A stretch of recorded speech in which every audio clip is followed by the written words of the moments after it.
Welcome back to Second Breakfast and our ongoing coverage of A Game of Thrones, bringing you the best thoughts, theories, and literary analysis this side of a tall glass of buttermilk. Oh, that was so gross. We've talked about this before. Most of the time, George's food descriptions, beautiful, delicious, pristine. This one, I was like, buttermilk? After days of fasting, you're going to drink a glass of buttermilk? So we're talking about Sansa chapter 6. We're right towards the end of the book here. And yeah, she's holed up in... Oh, there you go. There's that phrase. She's holed up in these little bedchamber / prison quarters in the Red Keep, and she hasn't eaten for days. And then George describes her breaking her fast with a glass of buttermilk. And some sweet biscuits. A glass of... I know buttermilk is a thing. I know it's something you can buy. I know people drink it. In a carton. Why would you? In my head, it's just like pancake batter. It's gross.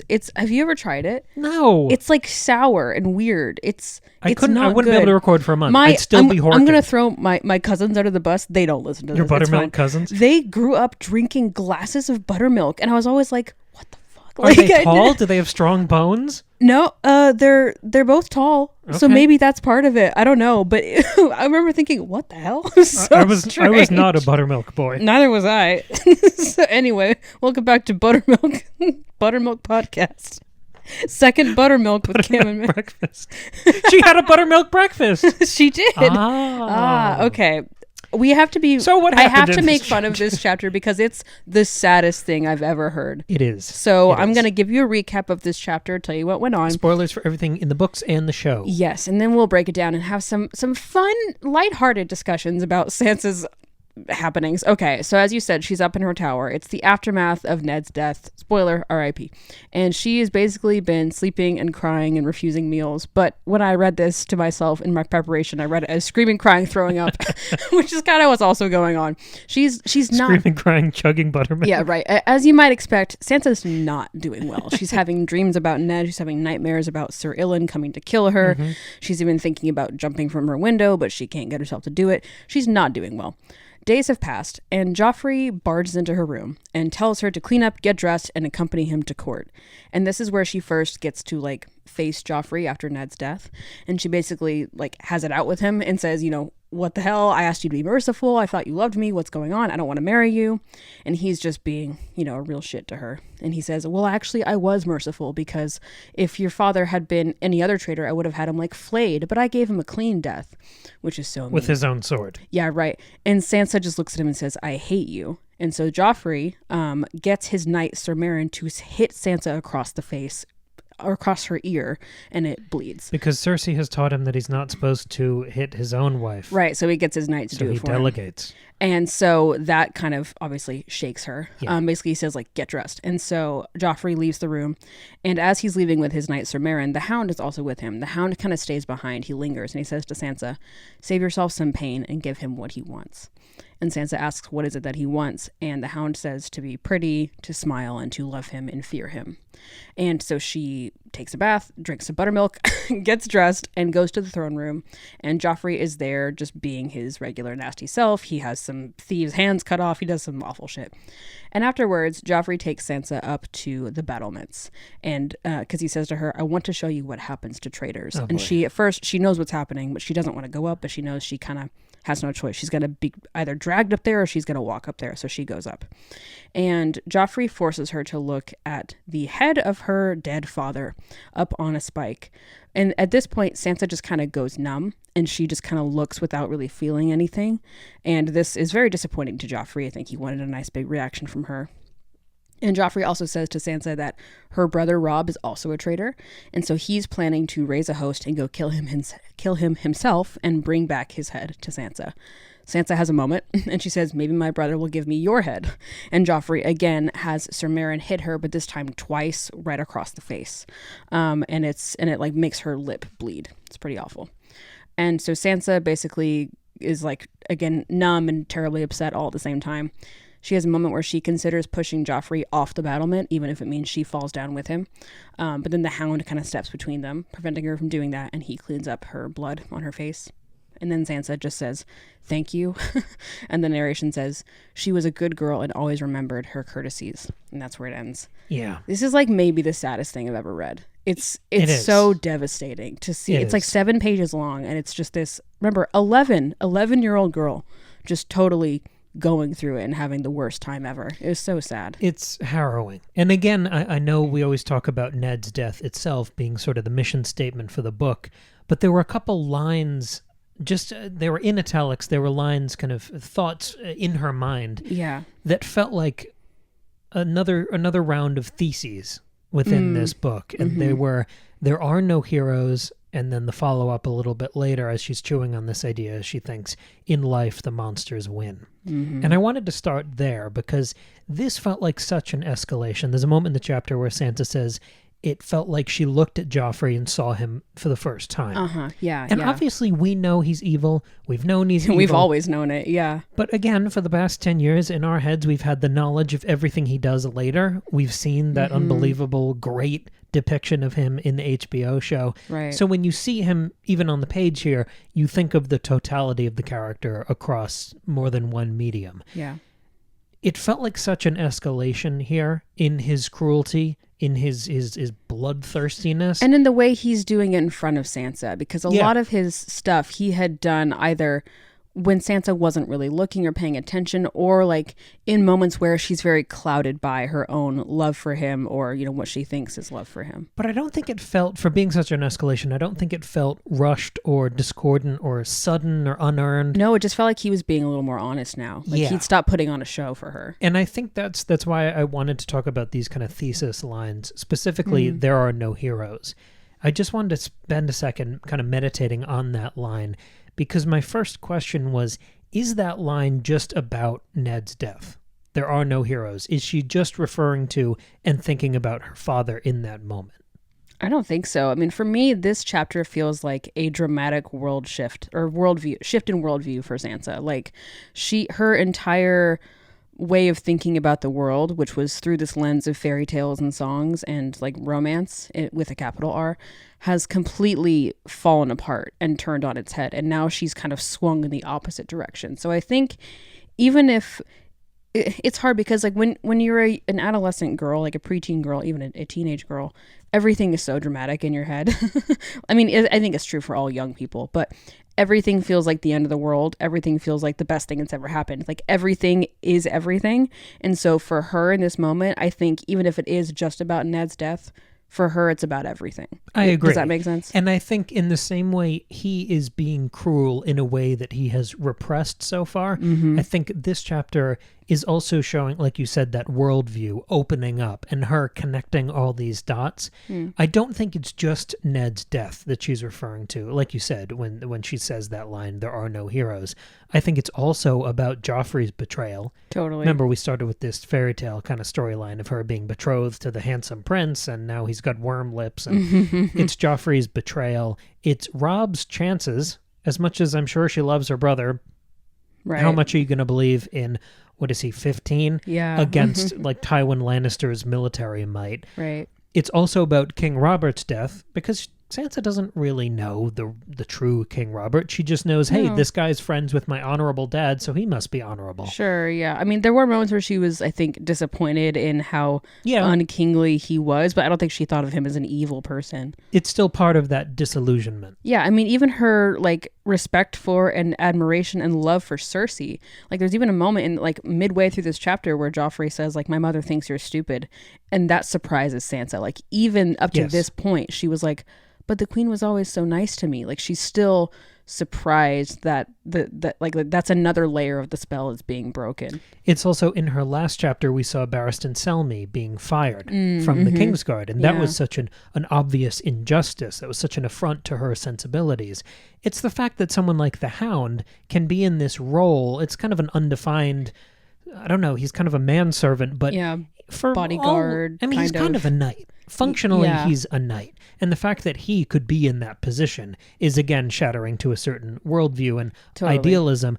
The same way Sir Ilyn can act like that and behead her honorable father, or Sir Meryn can beat her multiple times in one chapter. I think it's by far the most brutal and disillusioned chapter of the whole book. Yeah. But for all that, and despite her age and her circumstance, I can't call her conclusion here, there are no heroes, I can't call that reactionary. I think it's just her worldview opening up because she has more experience. I think it's a worldview naturally evolving as you have more data to shape that worldview. And to go back to the year and a half of our Witcher discussions, the thing informing and maturing that worldview is continued escalating exposure to the problem of evil. It's the same conversation we have every time we have a Dany chapter. Right, exactly. I think that she and Dany are on pretty similar trajectories now. Dany started hers a bit earlier and has had to be savvier faster than Sansa has had to be. But now they're kind of on the same She's catching timeline. up real quick. Yeah, and they're only a couple years apart, which is so awful. And I totally agree with what you're saying about how her worldview has really shifted dramatically in this chapter. But as I was kind of thinking it through and looking at it, I feel like I came to discover that it's a lot more complicated than that. And I think the way to start is through this quote. It's when she's up on the battlements and she thinks to herself, "He can make me look at the heads, but he can't make me see them." And for me, that was sort of in tune with what we've been talking about with Sansa a lot, in that she is constantly disconnected from reality. For a long time, that was through all her worldview about songs and poems and stories, right? Was that, oh, everything's romantic and beautiful and I'm meant to be this lady marrying this handsome prince, blah, blah, blah. And that's certainly not her worldview now, and she even says that to herself. It says a voice inside her whispered, "There are no heroes," as you said. And then it says, she remembered what Lord Peter had said to her, "Life is not a song, sweetling. In life, the monsters win." And so, yeah, that's direct proof that worldview she's dropped. It's gone. But it's not just that. I think there's a temptation to see this chapter as, oh, she comes face to face with the harsh realities of the world, and now she's world weary and she understands. And that's not really what's happening either, because I found a lot of evidence that she is continuing to disconnect herself from reality and create her own through her own willpower. I think one of the ways that we see that happen is in... She gets Joffrey's title wrong 4 different times in this chapter. She calls him my lord instead of your grace 3 different times, and she also calls him my prince instead of my king. And I was curious about that because Sansa's not dumb. She knows her titles and courtesies. We even see textual evidence that says so in this chapter alone, not to mention every other chapter we've seen her in. She knows he's king. She knows to call him your grace. I don't think she's mocking him either, because we're so in her head in this chapter that if that's what she was doing, we would know it. There are moments where she thinks she wanted to rage at him, or she if that was her goal to be mean to him and disgrace him in that way, we would know it. I think what it's evidence of is that she is having a very difficult time, or she's unwilling to accept reality. The reality that Joffrey is now king. He's only been king for a couple weeks, something like that, right? And I think that's a Freudian slip of hers, saying my lord, my prince, instead of your grace, my king. I think she is not able to accept that reality. I think another moment is where when she's looking at Ned's head, it says, Sansa looked at it calmly, not seeing it at all. It did not really look like Lord Eddard, she thought. It did not even look real. In that moment, she has to disassociate so hard in order to take in this image of her father's head that she can't even think of it as real. It doesn't even occur to her that it's real, or at least that's what she's sort of telling herself. And we see her telling herself things earlier in the chapter where it says, in life, the monsters win. She told herself. So this new worldview that she has is definitely a shift. It's sort of a flipping. It's an opposite of how she used to think. But it's not her coming to reality. It's her just shifting it in a new way, and she has to stay disconnected from it in order to survive. And I think I've said this before, that's one of my favorite things about Sansa is how much of a survivor she is, and she does what she has to do. She smiles, she looks pretty, she gets dressed, she says thank you after a knight just hit her across the face, and she says whatever you want, my lord, But it's not because I think she's doing that because she is disconnecting from reality. That's how she's able to survive, is through that disconnect. Do you know what I mean? But that almost sounds like ignorance. When we talk about the skill of survival, particularly among the Starks, we always talk about the skill of adaptation. So I hadn't really thought about it until you brought it up, but I like this train of thought. Her saying his title wrong. Yes, it is an adjustment period. It's weird to look at this snot-nosed kid and think of him as king. But I think the game has shifted around her, where she thought it was, hey, if I play along and do the right thing and observe all the right courtesies, maybe that can curry some favor and they'll be nice to my family. She knows that doesn't work now, and she doesn't control armies. She's not on the military battlefield. So it's almost reduced to this like Jane Austen style comedy of errors and manners, where that's where she can move. And I think there is, if she needs to adapt here, she needs to survive. Even the way she interacts with the handmaids who are bringing her the powder and the clothes to fix her up after Sir Meryn beats her. I think it's that she needs a better poker face. She can't be the naive kid who's impressionable and will do whatever they want. Because in this chapter, she's openly defying the new king multiple times after he killed her father. So that game is over. And I think this is her trying to develop that poker face in that distance. I could read this chapter as her getting those courtesies wrong on purpose. And I think the desired effect of that is him thinking she's stupid. Because so he underestimates her. You always want your enemy to think you're stupid. Yeah. To not think that you're playing the same tactical game that they are. I think there's a huge advantage in that. Look at the advisors around Joffrey. You're going to be way more careful with your words and actions around someone like Littlefinger or Varys than someone you consider dumb. I see. Yeah. So I think she's feeling around in the dark for what can my new identity be? How can I survive? How can I adapt? Yeah, there's definitely some experimentation here. It's not like, okay, all of a sudden, boom, I'm now this pretty nice girl. We see her, at first confront him and say, I don't want to marry you, you killed my father. And then later on she says, well, what if I have him bring me your head? And then she thinks about pushing him off the battlements. She's playing around with, and then at one point she is like crying and saying, I'll be good. I promise I'll do whatever you want. Like she's trying to figure out where she can get the best foothold. So she hasn't fully figured out what to do yet. But I think ultimately what is working best for her here is when she is disconnecting from reality. I think that's the best way for her to survive. It's hard to ascribe any particular intent to any of this because not only is she 11, like you said, she's disassociating. She's just roiling through a major trauma. She's also sleep deprived, malnourished, dehydrated. I think maybe the first few were genuine mistakes. Of in general, just trying to observe a courtesy and saying the wrong one. Sure. I think maybe you could say one of them was on purpose. If we're talking about her experimenting, maybe she was trying that because he calls her stupid a few times and maybe she realizes, hey, that's not so bad. You're like, okay, maybe this is good. Well, because she does the last one pretty late in the chapter. He says, you haven't said what you mean to give me for my name day. Maybe I should give you something instead. And he's about to tell her about Robb. And she says, if it please you, my lord. So it's later on. Like she's already been called stupid twice and she's already called him a prince once. So at this point, she should be much more savvy. But she chooses to say that. So again, I think you're right, or I think you could be right.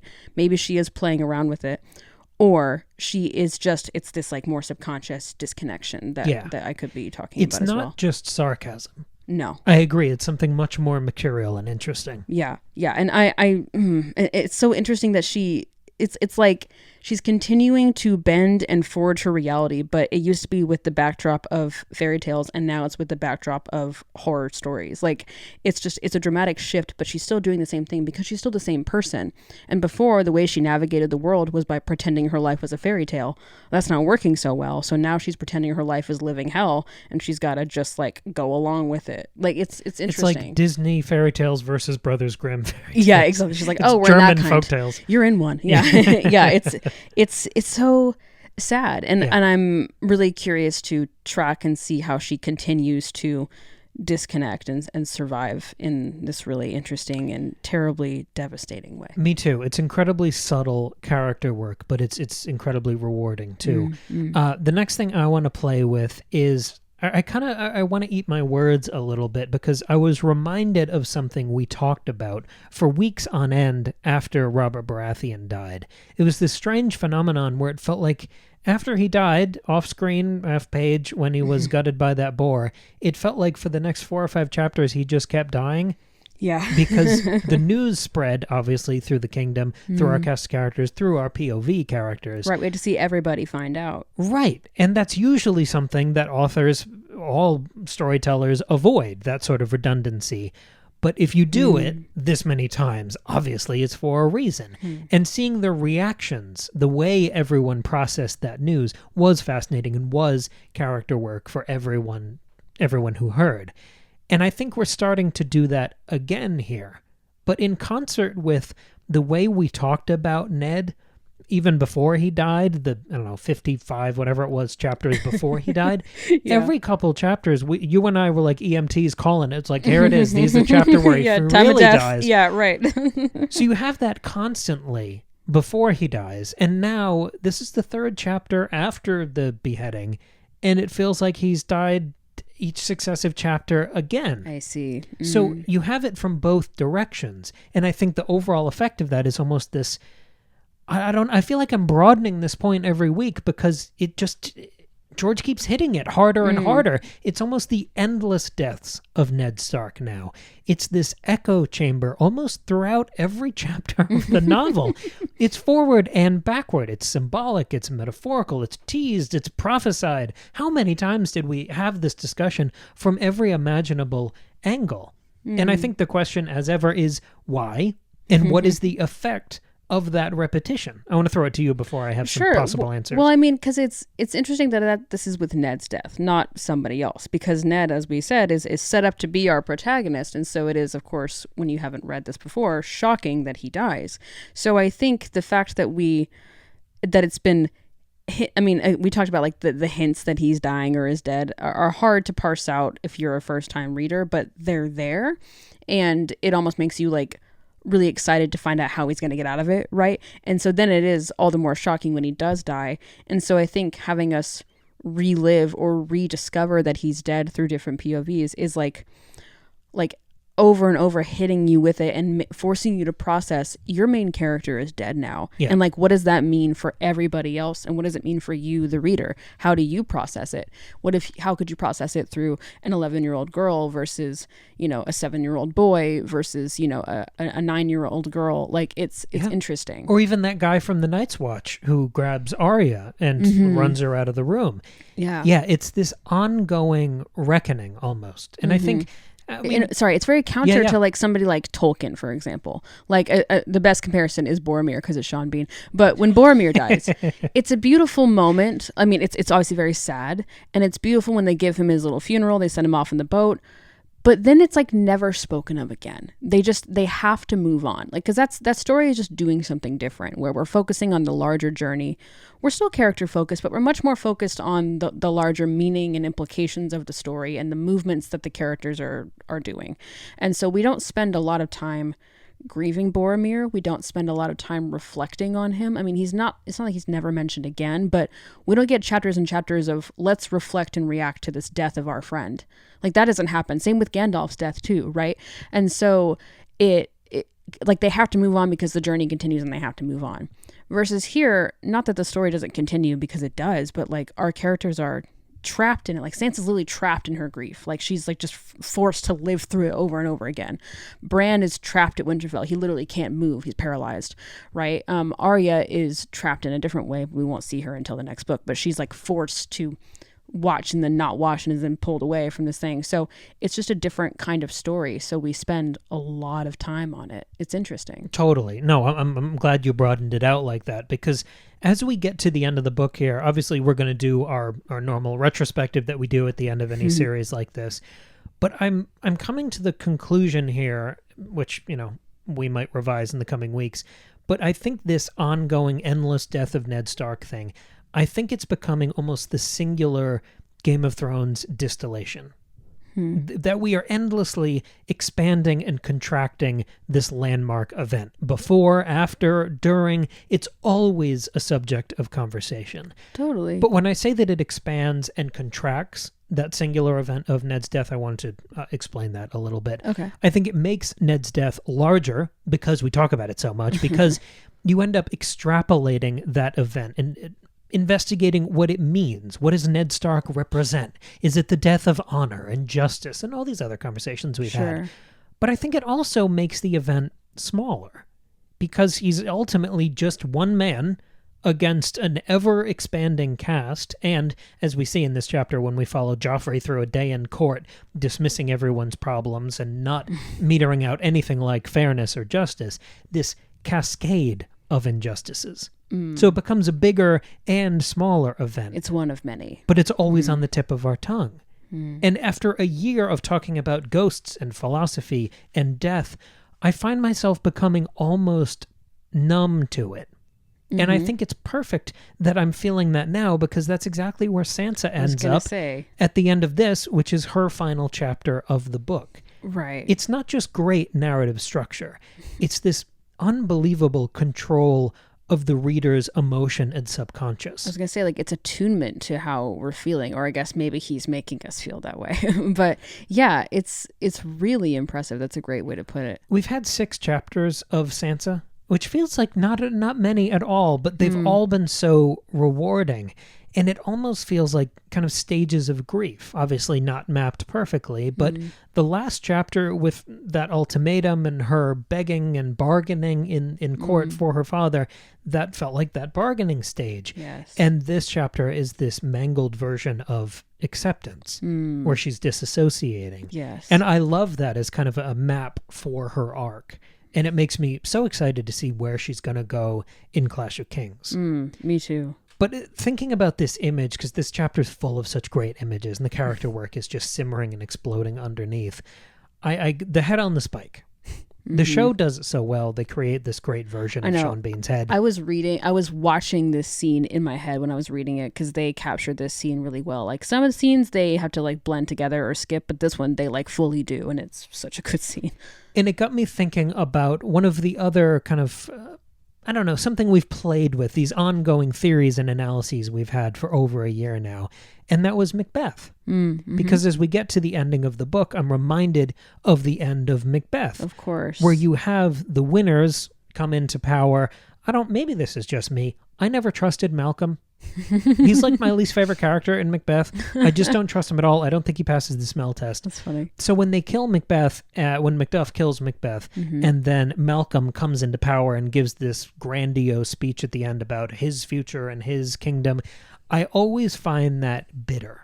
With every passing line of that final speech, I get this like sinking feeling in my stomach that he's not going to be any better than anyone who came before, whether it was Macbeth, whether it was Duncan. It's that old, meet the new boss, same as the old boss, but with kings. And I got some of that sinking feeling here at the same time as George R. R. Martin pretty nakedly evoked the last best image of Macbeth. Sure. Which is the parading around of Macbeth's severed head. I mean, even them being up on the battlements and Sansa looking out into the woods reminds me of Burnham Wood and everything. Like, that's fascinating. And the severed head thing, I'm reminded of, I've seen pretty much every version of Macbeth, and I've been lucky enough to see productions of it on stage as well. And they usually have someone, holding the head, the prosthetic head by the hair and, parading it through. I've seen that a lot, The Patrick Stewart version is great for that. Not with the hair, but you know what I mean. It's a wonderful bit of revisionist history, because we've spent so much time mapping characters from Game of Thrones onto Macbeth. And I think the only takeaway here is that the Lannisters, I guess Baratheons in name only, the Lannisters have won here. And to them, if they are Malcolm, if they are the new administration, then Ned would be recast as their Macbeth. He's the traitor. He's the villain twirling the mustache. It's that wonderful, history's written by the victors thing. Yes. With that extra little George R. R. Martin knife twist of not just parading ahead of the murdered military commander by all the troops, but parading it in front of the guy's daughter. It's that wonderful evoking Shakespeare and then escalating it. That call and response thing that George R. R. Martin does constantly between all of the references to the War of the Roses, the Yorks and the Lancasters being the Starks and the Lannisters, but also the endless comparisons to Macbeth that you and I have both found through the course of this book. I thought this was a wonderful kind of cherry on top of our Macbeth discussions. I like that too. And doesn't Lady Macbeth take her own life? Isn't that what happens? Well, and Sansa contemplates that several times in this chapter. Does. So again, it's not necessarily casting Sansa as our Lady Macbeth if Ned is Macbeth. That doesn't make sense. But it's the hints, it's the references, it's the gestures, and again, escalating it or changing it because she doesn't do that. And then things end up getting, of course, so much worse for her. To fascinating. caveat my answer there, that's usually for what happens to Lady Macbeth, because you see sometimes productions kind of twist it, okay. that the Tragedy of Macbeth, the one with Denzel Washington. Yes. That one slightly shifted it and gave one of the characters kind of this quiet power where he went around doing some of those things. Remember we talked about that in that episode where it's suggested that he kills Lady Macbeth? Yeah. I know it's off page. You can play when with happens, it a little bit. But generally that's what happens. It's usually assumed. I couldn't remember. Yeah. Okay. Yeah. Interesting. No, I adore that. This chapter was such a delight. I had a really, really good time. I mean, I didn't have a good time. I was deeply sad. Me too. And it was so upsetting, but it's Sansa's always so rewarding to read. And you know who else is rewarding to read is Dany, who is our next chapter. Again, Dany and Sansa are now on like similar trajectories. So we're going to tap in or bop in over there and see what's going on. You know what else is rewarding to read? Oh, is it Lemon Tarts in Space by Cameron That's what I thought Fusio? I saw I saw the disappointment on your face when I said Dany and not your book. I was like, oh, I got to make sure I do that too. Lemon Tarts in Space is Cam's latest novel. It is a rip-roaring ride through space. It is a light sci-fi dark comedy. Monty Python meets Ridley Scott's Alien. It's a hoot. It's fun. It's great. You can read it as a fully produced audio drama or as a regular novel. You can purchase it via the link in the description down below. Thank you very much for your support. We also have a Patreon. We put out 1 or 2, sometimes 5 bonus episodes per month, and we talk about lots of other things. Most relevant to this listener audience would be our Fire and Blood series, where we went through all of the Fire and Blood book, the source material for House of the Dragon. So more George R. R. Martin over there. But we also talk about, as you kind of hinted at a minute ago, movies and TV and other books and all kinds of things. Adaptations. This past Sunday, we just dropped the latest bonus episode, the next installment, episode 20 of The Breakfast Buffet. That whole series is exclusive to Patreon. Those are roundup discussions. And this one is about rewatches, revisiting some of our very, very favorite movies and seeing what's changed, what's shifted. How do these kind of foundational cinematic texts, how do they continue to move us and shape us? I don't know, do they speak to us more or differently? And the films in that discussion are Seven and The Social Network, both David Fincher classics, and Manchester by the Sea. Yeah, that was a really fun episode. And also, as we're coming to the end of this series, we will soon be announcing what's coming next and how we're going to approach the show going forward, because we've only got about 5 more chapters or 5 more weeks, of this book. So keep an eye out for our announcements very, very soon. And if you're here for our general literary discussions, we resumed our Devouring Dune series last week with coverage of the 5th Dune novel, Heretics of Dune. That was a really fun episode to do. Yeah, in that series, we talk about one book an episode. We don't go chapter by chapter. Although when we did the first Dune book, we did it in 3 parts, which was really fun. But that's a big-ass book. Yeah.